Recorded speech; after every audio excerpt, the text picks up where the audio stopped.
ಕರಾವಳಿಯಲ್ಲಿ ನಡೆಯುವಂತಹ ಸಮುದ್ರದ ಮೀನುಗಾರಿಕೆಯಲ್ಲಿ ಎರಡು ಬಗೆ, ಒಂದು ಯಾಂತ್ರೀಕೃತ ಮೀನುಗಾರಿಕೆ ಆದರೆ ಮತ್ತೊಂದು ನಾಡದೋಣಿ ಮೀನುಗಾರಿಕೆ. ಮಳೆಗಾಲದಲ್ಲಿ ಬಹಳ ಮುಖ್ಯವಾಗಿ ನಾಡದೋಣಿ ಮೀನುಗಾರಿಕೆಯನ್ನು ನಡೆಸ್ತಾರೆ. ಒಳ್ಳೆ ಮಳೆ ಬಂದಾಗ ಹೇರಳವಾದ ಮೀನು ಸಿಗುತ್ತೆ ಅನ್ನುವಂಥದ್ದು, ಅಂದರೆ ಸಾಂಪ್ರದಾಯಿಕ ರೀತಿಯಲ್ಲಿ ನಡೆಸುವಂಥ ಮೀನುಗಾರಿಕೆ. ದುರದೃಷ್ಟವಶಾತ್ ಈ ಬಾರಿ ಆಳ ಸಮುದ್ರ ಮೀನುಗಾರಿಕೆ ಆರಂಭ ಆಗುವ ದಿನಗಳು ಹತ್ತಿರ ಆದರೂ ಕೂಡ ನಾಡದೋಣಿ ಮೀನುಗಾರಿಕೆಗೆ ಅಂಥ ಒಂದು ಒಳ್ಳೆಯ ದಿನಗಳು ಕಾಲ ಕೂಡಿ ಬಂದಿಲ್ಲ ಅಂತಲೇ ಹೇಳಬೇಕು. ಈಗ ಕಳೆದ ಒಂದು ವಾರದಲ್ಲಿ, ಒಂದು 10 ದಿನದಲ್ಲಿ ಸಾಕಷ್ಟು ಮಳೆ ಆಗಿದೆ. ಅದರ ಒಂದಿಷ್ಟು ಲಾಭ ಪಡಿಬೇಕು ಅನ್ನುವಂಥ ದೃಷ್ಟಿಯಿಂದ ಕಡಲಿಗೆ ಇಳಿತಾ ಇರುವಂಥ ನಾಡದೋಣಿಗಳನ್ನು, ಸಾಂಪ್ರದಾಯಿಕ ಮೀನುಗಾರಿಕೆಯನ್ನು ನಡೆಸುವಂಥ ಸಣ್ಣ ಪುಟ್ಟ ದೋಣಿಗಳನ್ನು ನಾವು ನೋಡ್ಬೋದು. ಪಕ್ಕದಲ್ಲೇ ಲಂಗರು ಹಾಕಿರುವಂತಹ ದೊಡ್ಡ ದೊಡ್ಡ ಬೋಟುಗಳಿದ್ದರೆ ಅದರ ಇನ್ನೊಂದು ಮಗ್ಗುಲಲ್ಲಿ ನಾಡದೋಣಿಗಳು ಮೀನುಗಾರಿಕೆಯನ್ನು ಮುಗಿಸಿ ಬರ್ತಾ ಇರುವಂಥದ್ದು ಮತ್ತು ಸ್ಥಳೀಯವಾಗಿ ನದಿ ಸಮುದ್ರವನ್ನು ಸೇರುವಂಥ ಒಂದು ಪ್ರದೇಶ ಇದೆ. ಅಲ್ಲಿ ಒಂದಿಷ್ಟು ಏನಾದರೂ ಸಿಗುತ್ತಾ ಅಂತ, ತಮ್ಮ ಮೀನುಗಾರಿಕೆಯ ಕೊನೆಯ ದಿನಗಳಲ್ಲಾದರೂ ಏನಾದರೂ ಸಿಗುತ್ತಾ ಅನ್ನುವಂಥ ನಿರೀಕ್ಷೆಯಲ್ಲಿ ನಾಡದೋಣಿ ಮೀನುಗಾರಿಕೆ ನಡೀತಾ ಇರುವಂಥದ್ದನ್ನು ನಾವು ನೋಡ್ಬೋದು.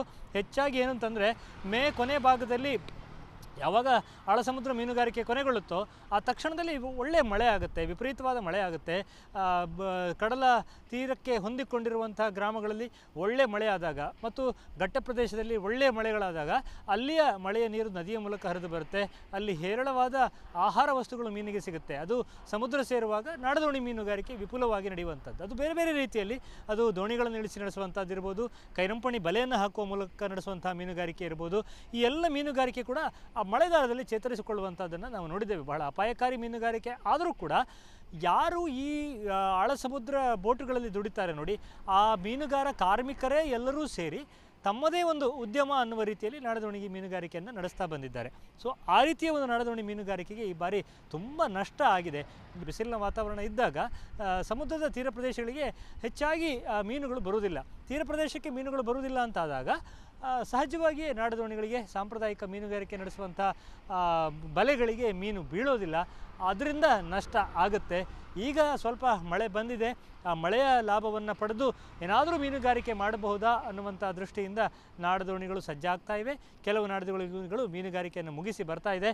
ಒಟ್ಟಾರೆ ಕೋಟ್ಯಾಂತರ ರೂಪಾಯಿ ನಷ್ಟ ಅಂತಲೇ ಹೇಳ್ಬೋದು. ಯಾಕಂದರೆ ಇಲ್ಲಿ ಏನು ಲಾಭ ಆದರೂ ಕೂಡ ಆ ಲಾಭ ಸಿಗುವಂಥದ್ದು ನೇರವಾಗಿ ಅದು ದುಡಿಯುವಂಥ ಮೀನುಗಾರ ಕಾರ್ಮಿಕರಿಗೆ, ಯಾಕಂದರೆ ಅವರೇ ಇದನ್ನು ನಡೆಸುವಂಥದ್ದು. ಸೊ ಆ ದೃಷ್ಟಿಯಿಂದ ಮೀನುಗಾರ, ದುಡಿಮೆ ಮಾಡುವಂಥ ಮೀನುಗಾರರಿಗೆ ಈ ಬಾರಿ ತುಂಬಾ ನಷ್ಟ ಆಗಿದೆ. ಮತ್ತು ಮಳೆಗಾಲದಲ್ಲಿ ಸಿಗುವಂಥ ತಾಜಾ ಮೀನುಗಳ ಲಭ್ಯತೆ ಕೂಡ ಕಡಿಮೆ ಆಗಿರುವಂಥದ್ದನ್ನು ನಾವು ನೋಡ್ಬೋದಾಗಿದೆ. ಸೊ ಇನ್ನೇನು ಆಳ ಸಮುದ್ರ ಮೀನುಗಾರಿಕೆ ಆರಂಭ ಆಗುವಂಥ ಸಂದರ್ಭ ಬಂತು. ಇವರೆಲ್ಲ ಅಲ್ಲಿ ಹೋಗಿ ದುಡಿಬೇಕು. ನಾಡದೋಣಿಗಳಲ್ಲಿ ಮೀನು ಸಿಕ್ಕಿಲ್ಲ, ಅಲ್ಲಾದರೂ ಮೀನು ಸಿಗುತ್ತಾ ಅನ್ನುವಂಥ ನಿರೀಕ್ಷೆಯಲ್ಲಿ ಮೀನುಗಾರರು ಇರುವಂಥದ್ದು. ಉಡುಪಿಯಿಂದ ಕ್ಯಾಮರಾಮನ್ ಹರೀಶ್ ಜೊತೆಗೆ ಶಶಿಧರ ಮಾಸ್ತಿಬೈಲು, ಏಷ್ಯಾನೆಟ್ ಸುವರ್ಣ ನ್ಯೂಸ್.